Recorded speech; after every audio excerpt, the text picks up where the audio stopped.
In the teachings of African American history, you will hear a common refrain of the first black person to do this or to do that. So, this month of February, I too will repeat this refrain as well.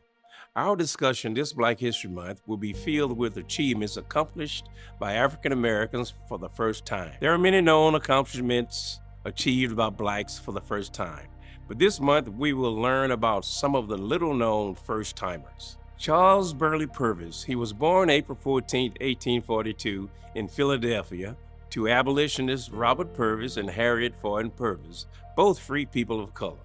When he was 2 years old, the family moved to Byberry, a suburb of Philadelphia. Charles was the fifth of 8 children and worked on the farm as a young man.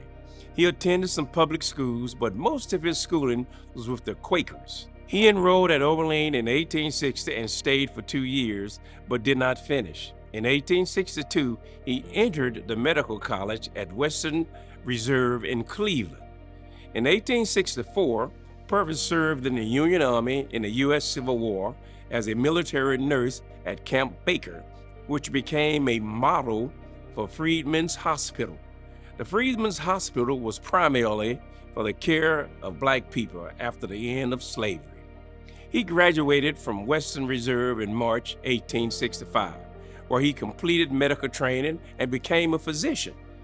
2 months after graduation, he took the position of acting assistant surgeon with the rank of first lieutenant and was assigned to duty in Washington, D.C., and served in this role until 1869.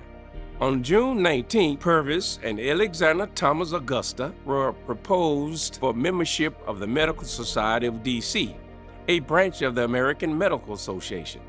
They were considered eligible, but did not receive enough votes from their white colleagues.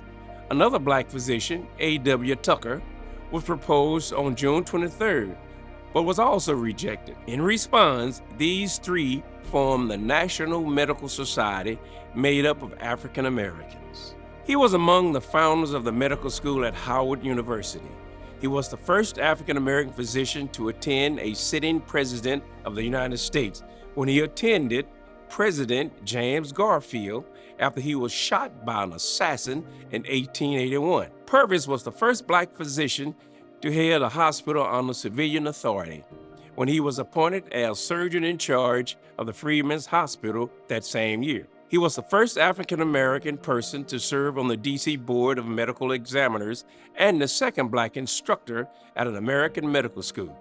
He was also a leading activist in civil rights and universal suffrage movements. Charles Burleigh Purvis had many other accomplishments in the medical field as the first black man that opened the door for African American men and women in the field of medicine.